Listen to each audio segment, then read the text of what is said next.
আসসালামু আলাইকুম রহমতুল্লাহি ওবরকাতুহ। সম্মানিত দর্শক, আবার রাজপথ গরম হওয়ার আলামত লক্ষ্য করা যাচ্ছে। বিএনপি এবং তার সহযোগী যারা রয়েছেন তারা সবাই রাজপথে নামবেন ডিসেম্বরের মধ্যে নির্বাচন দেওয়ার জন্য, এবং এই কাজটি তারা শুরু করবেন ধরুন মে মাসের একেবারে প্রথম সপ্তাহ থেকে।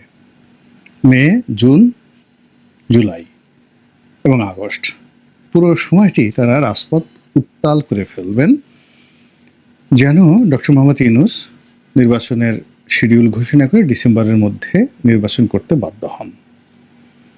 অন্যদিকে ডক্টর মোহাম্মদ ইউনূসকে ক্ষমতায় রাখা এবং বিএনপিকে গণশত্রুতে রূপান্তরিত করা, এই অল্প সময়ের মধ্যে বিএনপির দুর্নীতি এবং অনিয়ম এগুলোকে ম্যাটেরিয়ালাইজ করে প্রচার এবং প্রোপাগান্ডা চালানো সামাজিক মাধ্যমে এবং রাজপথে, এই কাজটি বিএনপি বিরোধী শক্তিরা যে প্রক্রিয়াতে এখন করে যাচ্ছে এটা আরও কয়েক গুণ বাড়িয়ে আগামীতে এগুলো পরিচালনা করা হবে।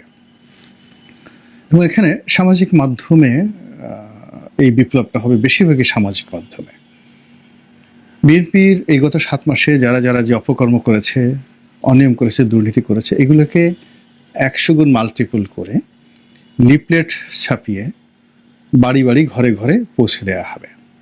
কিভাবে ময়লার বাক্স থেকে টাকা নিয়েছে, কিভাবে ডাস্টবিন থেকে টাকা নিয়েছে, কিভাবে টেন্ডারবাজি করেছে, কিভাবে ঘাট মাঠ নিয়োগ বদলি, এই কাজগুলোকে প্রচারণার হাইয়েস্ট স্টাইল ব্যবহার করে প্রিন্টেড আকারে বিতরণ করা হবে। আপনি দেখবেন মে মাসের একেবারে প্রথম সপ্তাহ থেকে।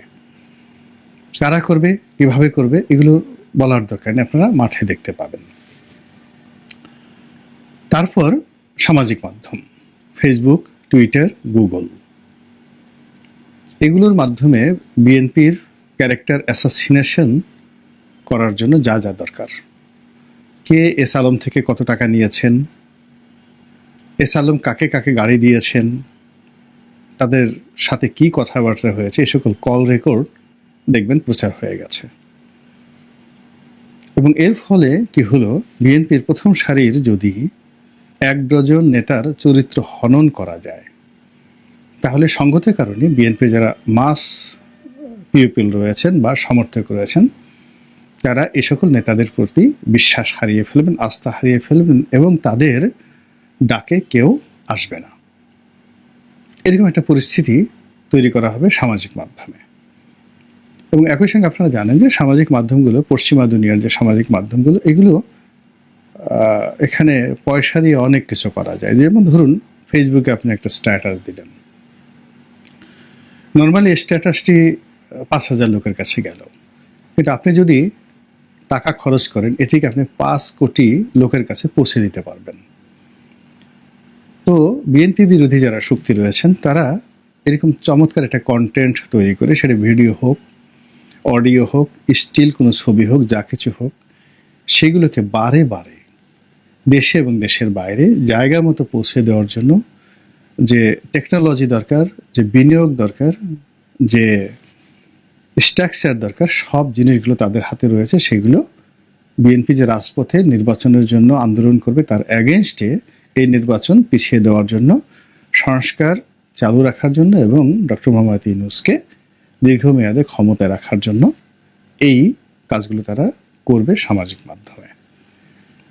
3 নম্বরে যে সমস্যাগুলো মে মাস থেকে দেখতে পাবেন, সেটি হলো রাজনীতির যে খুচরো দলগুলো ছিল, যেগুলো মূলত শেখ হাসিনা তৈরি করেছিলেন হাউকাউ করার জন্য, কামড়াকামড়ি করার জন্য, গালাগাল করার জন্য, মানে বার্কিং ডগ, এদেরকে বলা হয় রাজনীতির ভাষায় বার্কিং ডগ, ঘেউ ঘেউ করা কুকুর। এরা সরকারি অনুদানে এরা তৈরি হয়েছে, এবং এটা শুরু হয়েছে পাকিস্তান জামানা থেকেই। তো সেই জিনিসটা কোনো সরকারি বন্ধ করেনি। এখন ধরুন ইউনিভার্সিটির একটা ছেলেকে প্রমোট করা হলো, তারপরে কলেজের একটা ছেলেকে প্রমোট করা হলো, মহল্লার একটা ছেলেকে প্রমোট করা হলো, এবং এদেরকে দিয়ে বড় বড় মানুষকে গালিগালাজ করা, এদেরকে দিয়ে সরকারকে গালিগালাজ করা, এদের সঙ্গে 100-150 লোক ভাড়া করে এই বিভিন্ন গোয়েন্দা সংস্থার লোকই ভাড়া করে দেয়। যেমন দেখা গেল যে একজন এরকম ডিজিএফ এর দালাল, তো ডিজিএফ এর দালাল তিনি টাকা নিয়ে প্রেস ক্লাবের সামনে বক্তব্য দেবেন। এখন তার সামনে 100 বা 200 লোক ভাড়া করা লোক, এই ভাড়া করা লোকগুলো সেই গোয়েন্দা সংস্থাগুলো জোগাড় করে দেয়, এবং তারা যাই বলে ঠিক ঠিক ঠিক। আবার এদের এই সকল প্রচার এবং প্রোপাগান্ডা বা কথাবার্তা এগুলো সামাজিক মাধ্যম এবং গণমাধ্যমে আসার ব্যবস্থা গোয়েন্দা সংস্থাগুলো করে দেয়। তো শেখ হাসিনার জামানাতে এই জিনিসগুলো তিনি করেছিলেন এই কারণে যে বিএনপি, জামাত, বড় বড় রাজনৈতিক দলগুলোকে জেলখানায় ঢুকিয়ে রাজপথে এইরকম বার্কিং ডগ তৈরি করে তারা বোঝানোর চেষ্টা করতেন যে দেশে গণতন্ত্র আছে। যদি তা না থাকতো তাহলে প্রেস ক্লাবের সামনে দাঁড়িয়ে অমুক তমুক শেখ হাসিনার বাপ মা তুলে এইভাবে গালাগালি করে কেন। তো এইরকম যারা বার্কিং ডগ রয়েছে, তো এদের সংখ্যা আছে বাংলাদেশে 20 থেকে 25 জন, the leader of the barking dog group. আর টোটাল 20-25 জনের সঙ্গে সব মিলিয়ে 1000 খানেক লোক আছে। আর এই 1000 খানেক লোক সবই কিন্তু সেই দীর্ঘদিন ধরে তারা একটা সমাবেশে যায়, ঠিক ঠিক বলে, 500 টাকা থেকে 1000 টাকা পায়, এবং এরা ধরুন এক দলে সামনে গিয়ে ঠিক ঠিক বলল, আবার আগামীকাল আর এক গ্রুপ গিয়ে সেখানে বক্তব্য দিল, সেখানেও গিয়ে তারা ঠিক ঠিক বলল। অর্থাৎ এই 1000 লোক ঘুরে ফিরে কোথাও 200, কোথাও 300, কোথাও 400, এরা এই 20-25 জন যে বার্কিং ডগ তৈরি করা, দালাল তৈরি করা হয়েছে বিভিন্ন সরকারি সংস্থা কর্তৃক, তাদের মাধ্যমে পুরো রাজনীতির অঙ্গনকে তারা কলুষিত করে ফেলেছে। এখন এই যে বিএনপির আমলে যাদেরকে তৈরি করা হয়েছে, এরশাদের আমলে যাদেরকে গৃহপালিত বিরোধী দল করা হয়েছে, তারপর আওয়ামী লীগ জামানাতে যাদেরকে গৃহপালিত বিরোধী দল করা হয়েছে, আবার একই সঙ্গে রাজপথে বিরোধী দল তৈরি করা হয়েছে।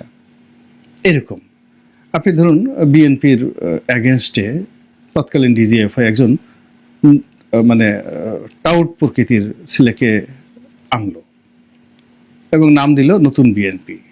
এখন সেই নতুন বিএনপি ট্রাকে ভরে মাস্তান নিয়ে তারা এলো পল্টনের বিএনপি অফিস দখল করার জন্য।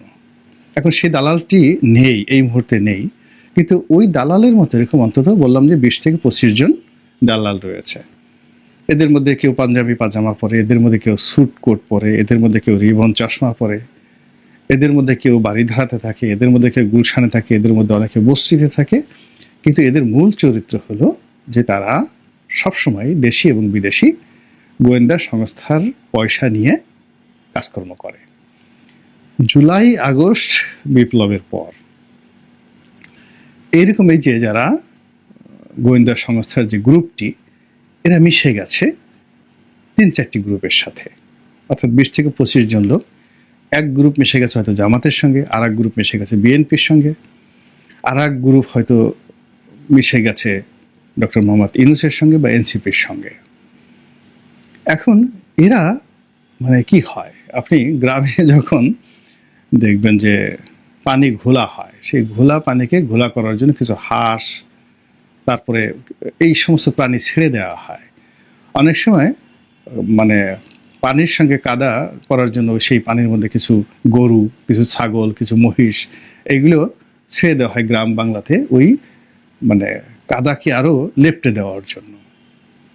এখন এই যে যারা দীর্ঘদিন ধরে বিভিন্ন গোয়েন্দা সংস্থার দালাল হয়ে, এজেন্ট হয়ে, বার্কিং ডগ হিসেবে রাজনীতির ময়দানকে কলুষিত করেছে, তারা আবার এই সময়টিতে 3-4 ভাগে বিভক্ত হয়ে পুরো রাজনীতির ময়দানটাকে কলুষিত করে ফেলেছে।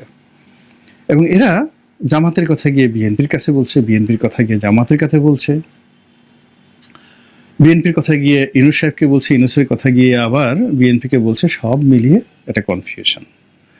এরা গাছেরও খাচ্ছে, তলারও খাচ্ছে, এবং এরা এখন চতুর্মুখী ভাবে টাকা পাচ্ছে। অর্থাৎ আগে যেখানে দেখা গেল একটা গোয়েন্দা সংস্থা থেকে এরকম একজন টাউট 1,000 টাকা পেত, আর ওই যে টাউটের যে আজম, যিনি প্রধান টাউটে আজম, তিনি হয়তো পেতেন 1,00,000 টাকা মাসে বা 50,000 টাকা মাসে।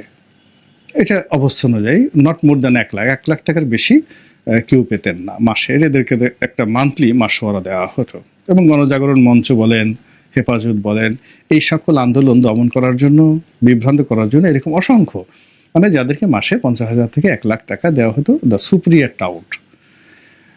এখন এই সকল সুপ্রিয়ার টাউট যারা 50,000 1,00,000 টাকা পেতেন, তাদের এই যে 20-25 জন লোক যাদের কথা বললাম, এখন তারা অনেকে চাঁদা আদায় করছেন, অনেকে বিএনপির থেকে নিচ্ছেন, অনেকে জামাত থেকে নিচ্ছেন, অনেকে এজেন্সি থেকে নিচ্ছেন, বিদেশি গোয়েন্দা সংস্থা নিয়ে এদের এক একজনের ইনকাম 10 থেকে 12 লাখ টাকা হয়ে গেছে। ফলে আপনি এই টাউটদের চেহারা দেখবেন এক ধরনের গোলাপি গোলাপি আভা চলে আসছে, এবং এরা বাংলাদেশের শীর্ষ নেতাদেরকে এখন ডমিনেট করছে। আশ্চর্য ব্যাপার হলো যে রাস্তার এই সকল মানুষগুলো বড় বড় রাজনৈতিক নেতা থেকে শুরু করে ক্ষমতার কেন্দ্রে যারা রয়েছে তাদেরকে হুকুম দিচ্ছে, তাদেরকে ডমিনেট করছে, এবং গত 7 মাসে। এবং এই যে লোকগুলো আগামী মে এবং জুনে, এদের কারণে রাজনৈতিক দলগুলো, অর্থাৎ এখানে 3টি শক্তি, রাজনৈতিক দল, সামরিক বাহিনী এবং ডক্টর মোহাম্মদ ইউনূস, তাদের মধ্যে সংঘর্ষ অনিবার্য করে ফেলবে। এবং ওই যে মিনহাজ নামক একটা আউট ধরা পড়েছে, আপনি চিন্তা করেন যে সেই আউট মানে শেখ হাসিনার সাথে কথা বলছে, সেনাপ্রধানের সাথে কথা বলছে, ধরনের কথাবার্তা চলে আসছে এবং তাকে গ্রেপ্তার করা হয়েছে। তা আপনি বুঝছেন যে সেই মিনহাজ